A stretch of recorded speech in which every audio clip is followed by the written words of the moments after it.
एक मिनट। गुरु नानक देव जी कहते हैं, बिन नामे जग कमला फिरे, गुरुमुख नदरी आया। नाम के बगैर सारा जग करीब करीब पागल होकर दुखों में, तकलीफों में, तनाव में फिर रहा है। कौन से नाम की बात कर रहे हैं?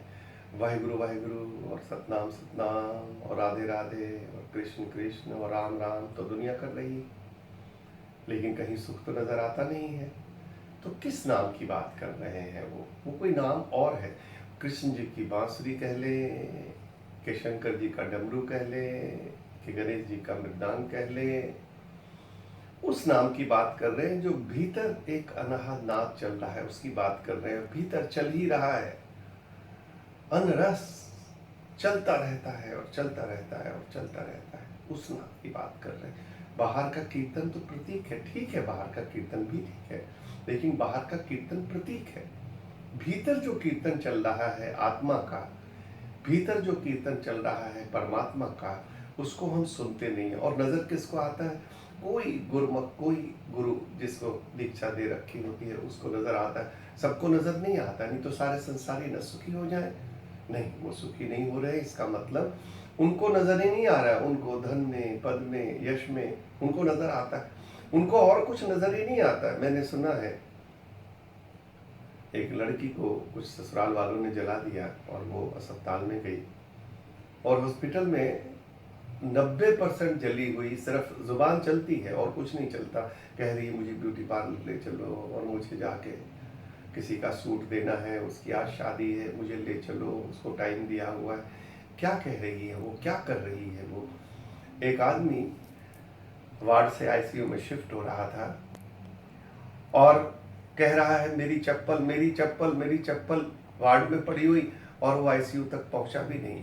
कहाँ उसकी आत्मा अटकी हुई है, कहाँ उसका परमात्मा अटका हुआ? क्या कर रहे हैं ये लोग? इसलिए गुरुमुख को नजर आता है कि धन में, पद में, यश में कुछ भी नहीं है। तभी वो रह पाता है जरा बाहर जाकर, जरा ध्यान में, समाधि में, सुमरन में, क्योंकि उसको नजर आता है कि सिर्फ धन, पद, यश में सब कुछ नहीं। ये बुरे नहीं है माना, लेकिन यही सब कुछ है ऐसा तो नहीं है। और फिर गुरु नानक देव जी कह रहे हैं, माया ममता मोहनी जिन बिन दंता जग खाया। बिना दांतों के इस माया और ममता और मोह ने सारा जगत को खा लिया। करीब 2.5-3 लाख लोग रोज पैदा होते हैं और 2.5-3 लाख लोग रोज मर जाते हैं। एक भी आदमी अगर सत्य तक उपलब्ध नहीं होता, एक भी आदमी अगर दुखों से दूर नहीं होता, तो आप क्या समझते हो ये माया ममता ने कहाँ से कहाँ हमारे को ममता लगी है? संसार तो अपने स्वार्थ से चल रहा है। मैंने सुना एक बुजुर्ग और उनकी पत्नी बम्बई स्टेशन पर उतरे और सामने बेंच पर जाकर बैठ गए। एक चाय वाला जो चाय बेचता था उनको देख रहा था। उसने देखा कि बुजुर्ग उतरे हैं, उन्होंने कहा शायद कोई लेने आएगा। बैठे रहे भूखे प्यासे, शाम हो गई। चाय वाला जब चाय बेचता था तो देखता रहता। रात हो गई, सारी ट्रेनें आ गई चली गई। अब वो चाय वाला घर जाने लगा, लेकिन उसको लगा ये सुबह से क्यों बैठे। पूछने गया कि आप क्यों यहाँ सुबह से बैठे हैं भूखे प्यासे? उन्होंने कहा मेरा बेटा लेने आने वाला है। मेरे बेटे छोटे ने बैठाया था, उसने कहा था बड़ा बेटा मेरा तुमको लेने आएगा, जहाँ तुम उतरोगे वहीं बेंच पर बैठ जाना। अमीर आदमी है, बहुत उसके पास समय नहीं रहता है, तुम जरा वहीं खड़े रहना और वो जरूर आएगा। और अगर ना आए तो एक एड्रेस दिया है, वो किसी को भी देना, वो वहां पर पहुंचा देगा, किसी को भी दे देना। देखना बेटा। उसने एड्रेस दिया, चाय वाला रोने लगा एड्रेस देखकर। उसने कहा मेरा बेटा तो ठीक है ना? उसने कहा आपका बेटा बिल्कुल ठीक है, आप चले मेरे घर, 2-3 दिन ठहरे, मैं आपके बेटे के घर छोड़ आऊंगा, लेकिन आप 2-3 दिन जरूर मेरे घर ठहरे, चले मेरे घर। उसने कहा इसमें लिखा क्या है? उसने कहा कुछ नहीं, बहुत अच्छा लिखा, आप चले। पता है उसमें क्या लिखा था? उसमें लिखा था कि जो इसको पढ़े वो वृद्धाश्रम में छोड़ दे, वो इसको कहीं अनाथालय में छोड़ दे। किससे मोहब्बत कर रहे हो, किससे प्यार कर रहे हो, किससे ममता कर रहे हो, किससे मोह कर रहे हो? ये मोह वहीं तक जाता है जहां तक स्वार्थ हल होता है। जहां तक स्वार्थ हल नहीं होता ये मोह वहां पर नहीं जाता है। बिन दंता जग खाया। माया ममता के कोई दांत नहीं है, लेकिन पूरा जगत वो खाती चली जाती है, खाती चली जाती।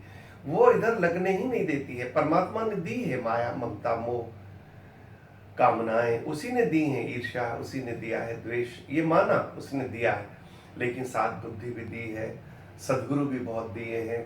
उन सदगुरुओं से हम नाम का पता करके जब उसमें लीनता पाते हैं, रोज समाधि करते हैं, तो जरूर हम उसको जान जाते हैं और फिर सभी चीजों का आनंद लेते हुए अपने जीवन को गुजारते हैं। आगे कहते हैं, मनमुख खादे गुरमुख उभरे, जिन नाम चित लाया। कहते हैं कि कौन?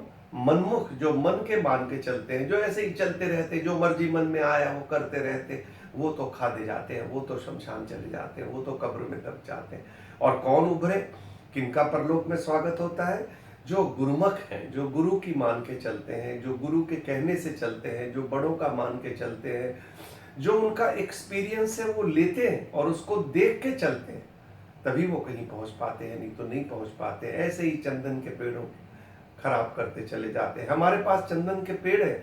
मैंने सुना है एक आदमी के बारे में कि वो मर गया और उसका बेटा उसे सलाह की क्या करे, तो किसी ने बता दिया कि तुम पेड़ हैं उसके, उसको काटो, उसका कोयला बनाओ और बेचो, और तुम क्या करोगे, और तुम कुछ कर नहीं सकते। वो रोज लाता वहां से और जलाता और कोयला बनाता और बाजार में जाता और बेचता, और इसी तरह उसकी जिंदगी चल रही थी, बहुत अच्छी चल रही थी। लेकिन आखिर एक दिन खत्म भी होते हैं, कुछ भी कर लो एक दिन तो खत्म होगा ही होगा। फिर एक दिन पेड़ खत्म हो गए और फिर उसने सोचा आज क्या करूं। आदत के मुताबिक चला तो गया बाजार में, कुल्हाड़ी रख के जिससे वो काटता था बैठा था। इतने में एक आदमी आया और उसने कहा कि कुल्हाड़ी का क्या लेगा। वो रोज बेचता था 2 रुपए के, 3 रुपए के, 5 रुपए के कोयले। उसने कहा कि जो मर्जी दे दें। उसने कहा 100 रुपए दूं। भरोसा तो नहीं हुआ, उसने सोचा शायद मजाक कर रहा है। लेकिन एक आदमी चलते चलते जाते जाते वापिस आ गया, उसने कहा मैं 200 दूंगा। एक और आदमी आया, उसने कहा मैं 300 दूंगा। अब पहले वाला बोला मैं 500 दूंगा, और उसने 500 रुपए निकाले और जल्दी से उसके हाथ में पकड़ा दिए। उसने 500 रुपए लिए, कभी सोचा नहीं था कि मेरी कुल्हाड़ी की इतनी कीमत है। उसने कुल्हाड़ी देने लगा, उसने कहा अपना लोहा निकाल लो। उसने कहा लोहा निकाल लो, फिर आप कुल्हाड़ी का क्या करें। उनका पता नहीं ये जो मूठ है ये चंदन की है। वो तो रोने लगा। उसने कहा पैसे अगर कम पड़ते हो तो 200 रुपये और ले लो, लेकिन रोते क्यों हो। उसने कहा इसको नहीं रो रहा हूँ, ये तो इतना महंगा बिक गया है, मैं सोच भी नहीं सकता था, लेकिन मैंने सारे जंगल चंदन के जला दिए, इसी लकड़ी के सारे जंगल थे, उसको रो रहा हूँ, इसको नहीं रो रहा हूँ। इसी तरह पूरा जीवन इंसान का चला जाता है। मनमुख खादे और गुरुमुख उभरे। जो गुरु की मान के चलता है वो उभरता है, जो मन की मान के चलता है वो तो डूबता ही है। आज भी डूबेगा, कल भी डूबेगा। क्यों? क्योंकि वो ना लोक संभाल सका ना परलोक संभाल सका। मृत्यु होती है, मृत्यु का दुख नहीं है, सभी मरते हैं, लेकिन दुख है सिर्फ इस बात का कि जो हम जमा करना चाहते थे वो जमा नहीं हुआ, और जो जमा हुआ वो छूटता नजर आता है, इसलिए। और आगे गुरु नानक देव जी कहते हैं, धंधा कर दिया निफल जन्म गवाया, सुख दाता मन ना विसाया। धन पद यश में हम खोए रहे, हमने उस परमात्मा के नाथ को, उस परमात्मा के नूर को, उस परमात्मा के आनंद को, उस परमात्मा के प्रेम को, उस परमात्मा के स्वाद रूपी, उस परमात्मा के गंध रूपी, स्पर्श रूपी, उसको बसाया ही नहीं। और ऐसे ही सारा जन्म हमारा ऊपर ऊपर से सब कुछ इकट्ठा करते हुए चला गया। तो इसको कह रहे हैं, सुख दाता मन ना विसाया और धंधा कर दिया निफल जन्म गवाया।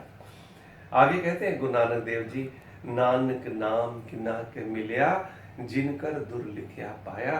कि जिनका कुछ पिछले जन्मों के कर्म है वही इस तरफ आ पाते हैं, नहीं तो नहीं आ पाते हैं। कहीं भी काम करते रहते हैं, कुछ भी करते रहते हैं, और वो सारी जिंदगी रोटी कमाने में और रोटी खाने में लगा देते हैं। बहुत कोई बड़े किस्मत वाला होगा जो इस तरफ आ पाता है, जो सुख की तरफ, जो लोक परलोक सुधारने की तरफ, जो परमात्मा के नाम की तरफ और नाम के साथ लीन होने की तरफ चलता है।